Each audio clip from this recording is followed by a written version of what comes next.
partita finisce qua! Finisce qui!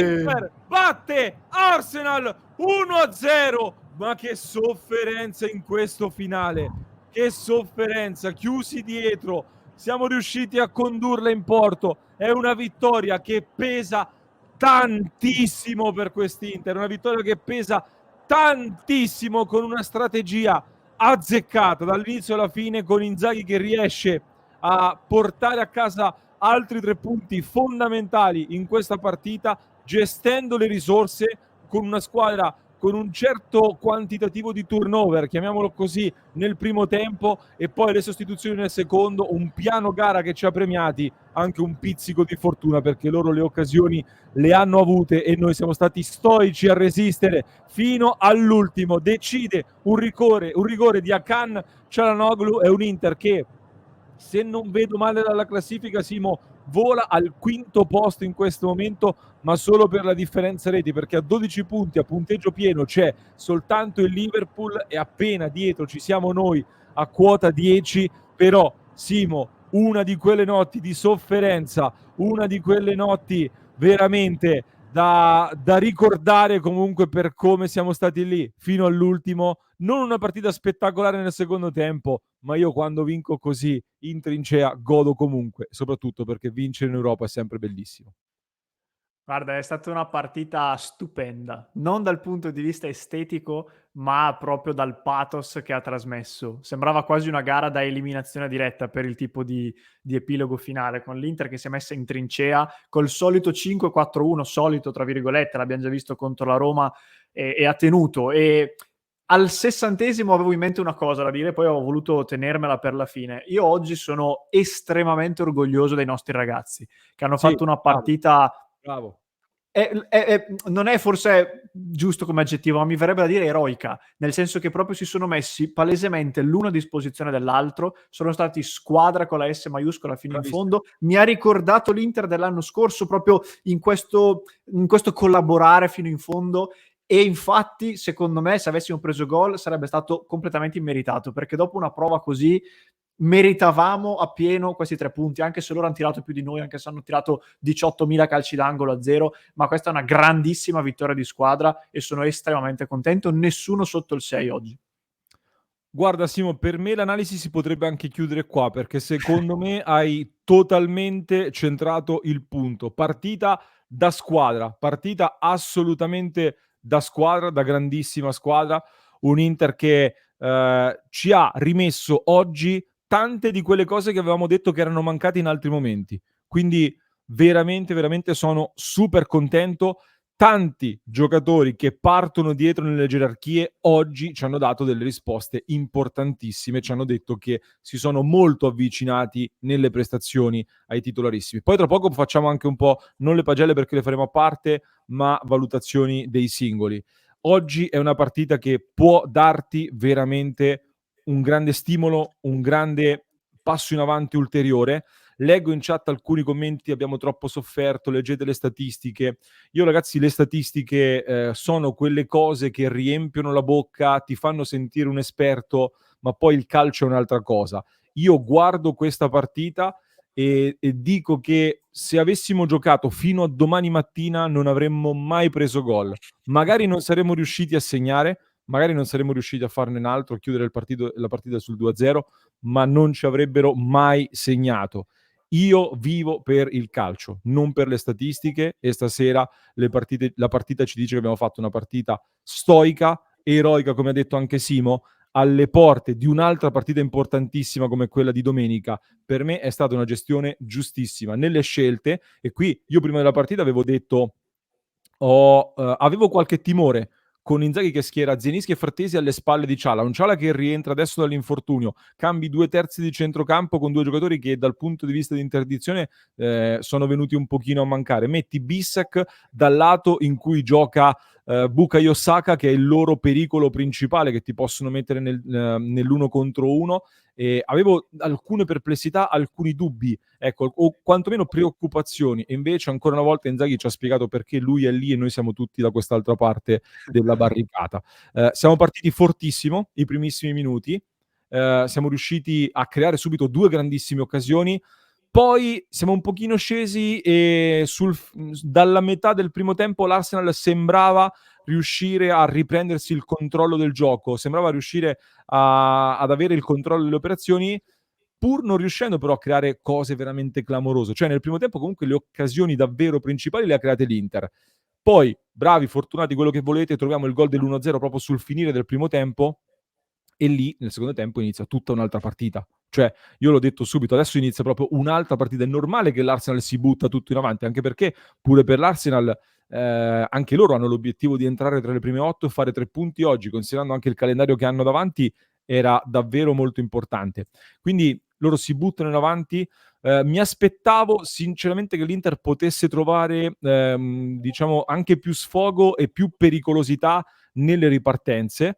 Però secondo me Dumfries ha speso tantissimo nel primo tempo, è stato uno dei migliori, mi è piaciuto tanto e forse ha avuto anche un problemino, quindi il fatto che anche lui sia calato un pochettino ci ha condizionati, perché sarebbe stata un'arma importantissima. Frattesi si è sacrificato tanto e ha perso qualcosina davanti, dove poi prima di uscire stava cominciando ad ingranare e poi alla fine è entrato veramente in modalità protezione dell'area di rigore e loro hanno fatto sì girare il pallone, hanno avuto tantissime occasioni sui calci d'angolo, ci sogneremo i calci d'angolo per sempre, perché stasera è stato veramente un incubo, però partita veramente da grande squadra. Simo, dimmi se hai qualcosa da aggiungere, se no diamo anche qualche indicazione sui singoli, ricordandoci che siamo a 8 vittorie e un pareggio nelle ultime 9 partite. Io vorrei ricordare questo, come ha detto anche Simone Inzaghi ieri, e perché Simone Inzaghi ieri il riferimento lo faceva ai giornalisti, ma io vedo tanti più commenti così dagli interisti stessi. 8 vittorie e un pareggio dopo la sconfitta nel derby. Ditemi se c'è in Europa che ha un altro risultato, un'altra striscia così. Giustissimo. E in Champions League siamo a 0 gol subiti in 4 partite, avendo affrontato l'Arsenal e il Manchester City a Manchester, non proprio due squadre banali. Tra l'altro non sono d'accordo con chi dice che abbiamo sofferto troppo. Assolutamente no. Cioè, l'Arsenal ha creato 2-3 palle gol importanti, ma praticamente tutte episodiche. Un corner, e abbiamo visto che i corner oggi erano un fattore, ma loro cercavano volutamente il rimpallino nell'area piccola che finisse dentro. E poi quell'occasione di Havertz che nasce da una svirgolata di Pavard, gli arriva il pallone perfettamente nell'area di rigore e per fortuna che poi ci mette il gambone Bissek. Per il resto grandi sofferenze, cioè che voto daremmo a Bukayo Saka, a Martinelli, ad Havertz? C'è qualcuno che arriva al 6 per quella che è la loro pericolosità offensiva rispetto a quello che hanno messo in campo? Ma non ne sono così convinto. Da noi eroici difensori, Bissek secondo me straordinario, De Vrij non ha sbagliato un intervento, i quinti Darmian che doveva essere in sofferenza tutto il tempo a piede invertito contro Saka, assolutamente no. Dumfries bravissimo anche lui. Io sofferenza non la... sofferenza nel senso che sei 1-0 hai paura che facciano gol, ok, ma nei Esatto. fatti sono due cose diverse, cioè nei fatti non è che abbia visto tantissime situazioni pericolose, neanche l'Inter ovviamente, però cioè l'1-0 è sofferenza per antonomasia, però poi c'è differenza se da questo 1-0 ti producono tante palle gol oppure no. Oggi secondo me no.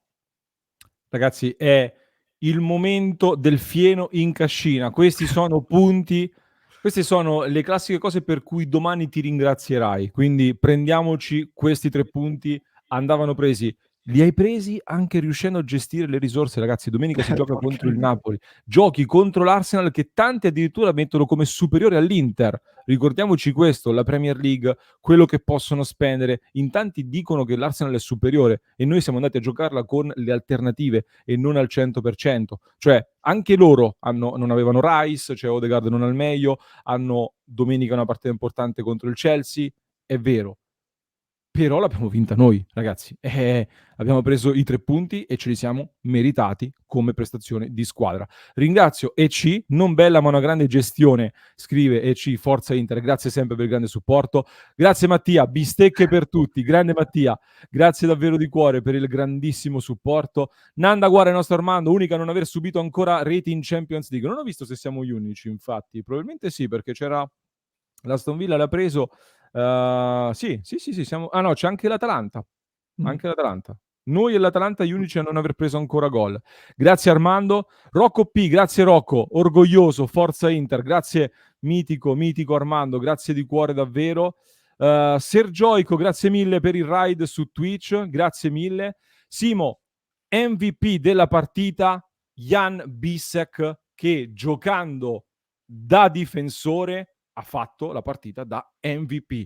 Quindi non c'è bisogno di cambiargli ruolo, c'è bisogno di farlo stare nel suo posto per bene. Ha fatto una grande partita da difensore vero, degli interventi da difensore vero, si è scambiato spesso di posizione con Darmian perché aveva la marcatura uomo su Trossard. Poi a parte faremo anche le questioni tattiche, le tratteremo nel prossimo contenuto.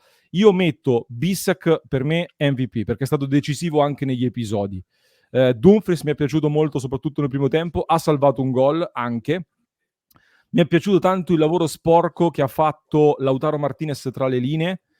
E poi Zielinski, l'hai citato anche tu, mi è piaciuto. Ciala segna il gol decisivo, quindi che gli vuoi dire? Si vede tutta la differenza del mondo con Ciala lì in cabina di regia. Partita sontuosa anche di De Vrij, che nelle ultime partite ha sempre giocato in marcatura uomo, in questa partita ha giocato invece in marcatura zona, quindi cambia il riferimento, invece ha fatto una grande partita nonostante il cambiamento. E questi secondo me sono i principali.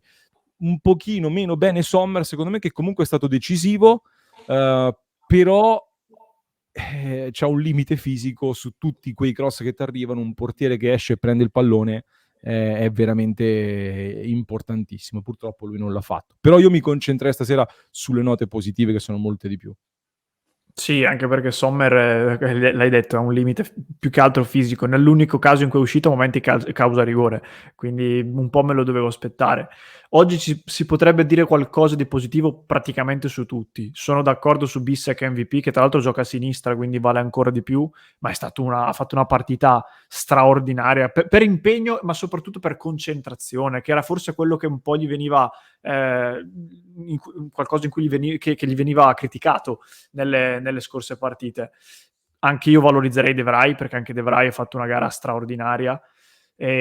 Zielinski a me ha fatto impazzire in difesa. Zielinski è un giocatore offensivo. Di base oggi abbiamo visto che in questa posizione dove ha giocato, cioè da mezzala, può fare qualcosa di meglio perché è meno in apprensione dal punto di vista difensivo rispetto a quando gioca mediano, e quando gioca lì lo noti. Però oggi è stato bravissimo soprattutto in difesa. Ho visto tantissime volte l'Arsenal andare nella zona di Bukayo Saka, la prima cosa che notavo era Zielinski che correva all'indietro, andava a raddoppiare con Darmian, quindi precisissimo nelle giocate, coi tempi giusti, molto concentrato. E Dumfries, l'hai detto, tutti bene, veramente, sono super contento di questa prestazione. Terzo clean sheet consecutivo per l'Inter. Arsenal, Empoli e Venezia. Io direi, ragazzi, che il mese di ottobre-novembre, come avevamo un po' previsto, ci sta dando grandi soddisfazioni. Adesso testa al Napoli. Non so se c'è altro da aggiungere, però chiudo giusto con... Non facciamo calcoli perché non è ancora il momento, ma con 10 punti conquistati, in teoria ne mancano 7 per entrare tra le prime 8. Cioè, facendo un po' di calcoli, con 7 punti sei tra le prime 8 e significa in 4 partite fare 7 punti. Quindi siamo vicini. Due squadre sono di livello tecnicamente basso per noi, quindi Sparta poi te la Praga, puoi gestire. Sparta Praga, c'è il Leverkusen, c'è il Lipsia, c'è il Monaco. Partite alcune insidiose, partite belle. Stasera mi ricorda molto la partita col Benfica nel girone che vinci 1-0 l'anno scorso. No, 2 anni fa. La partita che vinci 1-0 dove avevi fatto turnover alla prima, poi lì dici no, devo vincerla per forza, vai con i titolarissimi, la porti a casa e là indirizzi il girone. Io ci vedo tante similitudini, ecco, come importanza, come turning point di questa partita. Chiudiamo qui la clip. Iscrizione al canale se non l'avete ancora fatto, vi aspetto su www.passioninter.club per l'analisi post partita, la nostra community, una chat esclusiva e molto altro. www.passioninter.club.